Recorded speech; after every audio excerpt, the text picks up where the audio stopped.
कहानी है रामपुर गांव की, जहां के मर्द महिलाओं को हमेशा नीचा दिखाने की कोशिश में रहते। अरे अभी तक खाना नहीं आया, क्या मुझे एक और शादी करने की जरूरत है? नहीं जी नहीं, ऐसा मत करना, वरना मैं कहाँ जाऊंगी। खाना लेकर मैं अभी आई जी। गांव की पंचायत में भी फैसले हमेशा औरतों के खिलाफ ही रहते। मैं जो फैसला सुनाता हूँ वो भगवान की आज्ञा होती है। इस लड़के ने अपने मन से शादी करके अच्छा नहीं किया। लड़के को घर भेज दो और इसकी शादी इसकी जाति की किसी लड़के से करवा दो, लेकिन ये लड़के, इसे तो गांव के बाहर निकाल दो। नहीं नहीं जमींदार साहब, ये क्या बोल रहे हैं? ऐसा नहीं हो सकता। मेरी बेटी मासूम है, इसे अच्छे बुरे की समझ नहीं है। अरे कहाँ जाएगी ये बेचारी? कहाँ जाएगी? इतनी चिंता है तो पूरे परिवार का गांव निकाला कर देते हैं। बेचारे पूरे बसे बसाए परिवार को गांव छोड़ना पड़ता है। चाहे जो हो, अगर बेटियों को कंट्रोल नहीं कर सकते तो गांव में रहने का कोई मतलब नहीं है। यहाँ औरतों को दब कर रहना होगा। कोई भी अपने हिसाब से कुछ नहीं कर सकता, सब ईश्वर की मर्जी से ही होगा। तभी गांव का एक आदमी दौड़ा दौड़ा आता है। सरपंच साहब, जमींदार साहब, वो कालिया है ना, उसकी बेटी पढ़ने के लिए शहर जा रही है। अच्छा, ये कब हो गया? और कालिया की हिम्मत कैसे हो गई ऐसा करने की? लेकर आओ उसे और उसकी बेटी को। बस फिर क्या था, हाजिर हो जाते हैं कालिया और उसकी बेटी सरपंच के सामने। अरे कालिया, ये क्या सुनने में आ रहा है? बेटी को इंजीनियर बना रहा है तू? और ये बता, गांव में तो स्कूल नहीं है, फिर कहां से इतनी क्लास पास कर गई तेरी बेटी? राधा, जो कि कालिया की बेटी है, उसे लगता है कि सरपंच उसकी तारीफ कर रहे हैं। सरपंच जी, मैंने ऑनलाइन पढ़ाई की है, डिस्टेंस लर्निंग से।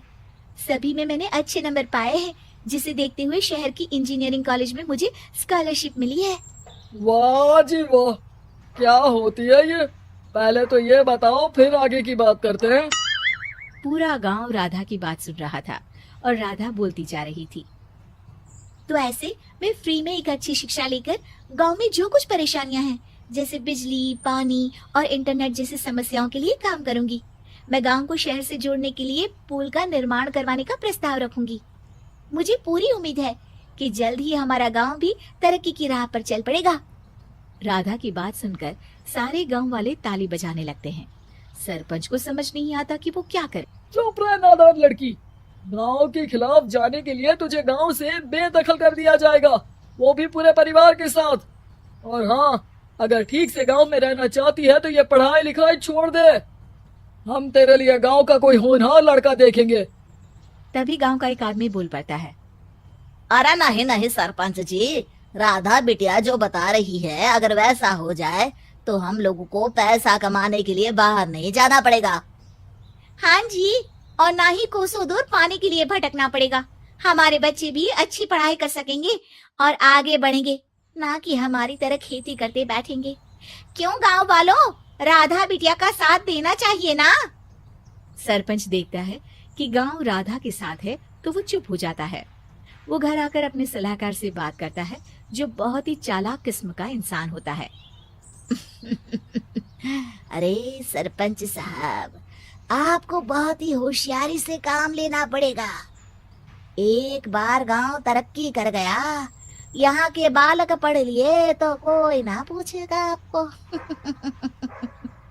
और फिर ये जो बेटा और बेटी है ना आपके, इनको भी आम लोगों की तरह ही जीवन जीना होगा। हाँ, लेकिन करे तो क्या करे? वो ना आप मुझ पर छोड़ दीजिए, बस मैं जैसा बोलूं करते जाइए। अगले रोज सुबह जब गांव वाले सोकर उठते हैं तो राधा के घर के बाहर और साथ ही वो लोग जिन्होंने राधा का सपोर्ट किया था, उनके घर के आगे लाल रंग से कल आऊंगी लिखा होता है। कल आऊंगी, ये क्या होता है? अरे यह तो खून से लिखा है, लगता है कोई भूत प्रेत या चुड़ैल का साया है। चलो सरपंच जी के पास चलते हैं। सभी सरपंच के पास जाकर उसे सारी बात बताते हैं। और ये तो बड़ी मुश्किल की बात है।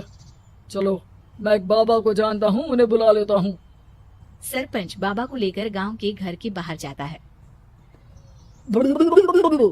ओहो, तो ये वो चुड़ैल है जो उन लोगों को निशाना बनाते हैं जो गांव को बदलने का सपना देखते हैं।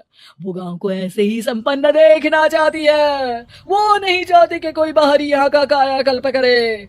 क्या तुम लोगों में से किसी ने गांव को बदलने की सोच रखी है? तभी राधा की माँ रोते रोते आती है। मेरी राधा घर से गायब हो गई है। अरे कोई तो बचाओ, मेरी बच्ची कहाँ गई?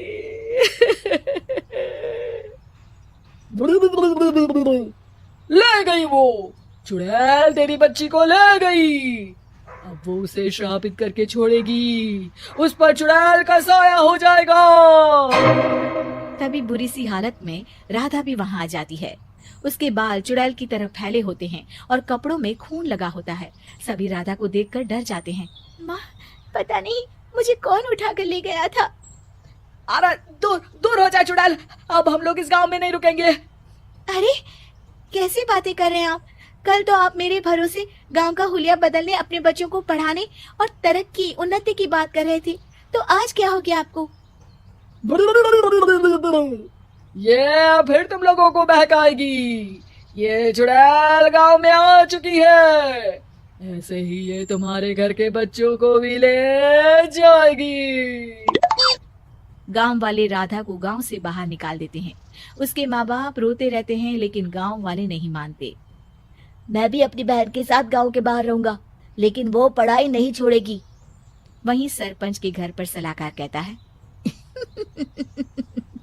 देखा, सांप भी मर गया और लाठी भी नहीं टूटी। लेकिन अगले ही दिन सरपंच के घर के बाहर भी वही शब्द लिखे होते हैं। और फिर सरपंच की बीवी कहती है, हमारी बेटी को किसी ने अगवा कर लिया है। तभी राधा का भाई वहां आ जाता है। अरे गांव वालों, मैंने सरपंच जी की बेटी को देखा था। वो चुड़ैल उसे उठाकर ले जा रही थी। अरे क्या मजाक कर रहे हो? नहीं नहीं सरपंच जी, आप नहीं जानते। वो चुड़ैल अब आपकी बेटी में आ जाएगी, जैसे राधा के अंदर आ गई थी। तभी सरपंच की बेटी वैसी ही हालत में वहां आती है जैसे राधा आई थी। पापा, पता नहीं कैसे मैं गायब हो गई थी। चुड़ैल, इसके अंदर भी चुड़ैल का साया है, मारो इसे। अरे नहीं नहीं, इसे भी राधा के पास गांव के बाहर ही भेज दो। अरे चुप रहो, मेरी बेटी कहीं नहीं जाएगी और चुड़ैल वुड़ैल कुछ नहीं होता है। अरे कैसे बात कर रहे हो सरपंच जी? आप तो बोल रहे थे कि आपका फैसला भगवान का ज्ञान होता है, तो अपने पर बात आई तो अब आप ऐसे बोल रहे हैं। अरे ना ना ना, आपको अपनी बेटी को त्यागना ही होगा। अरे बुलाओ बाबा को। राधा का भाई बाबा को ले आता है, जिसे अब गांव वालों के डर के कारण सच बोलना पड़ता है। मैं कोई बाबा नहीं हूँ, मैं तो मोची था। ये सलाहकार महोदय ने मुझे कहा था एक्टिंग करने को। अब वो मुझे पैसे देने वाले हैं। अब मुझे माफ कर दो। गलती हो गई, मुझे माफ कर दो। तभी वहां राधा आ जाती है। देखा सरपंच जी, जब गांव के बच्चे साक्षर होंगे तो आप जैसे लोगों की चालाकी नहीं चलेगी।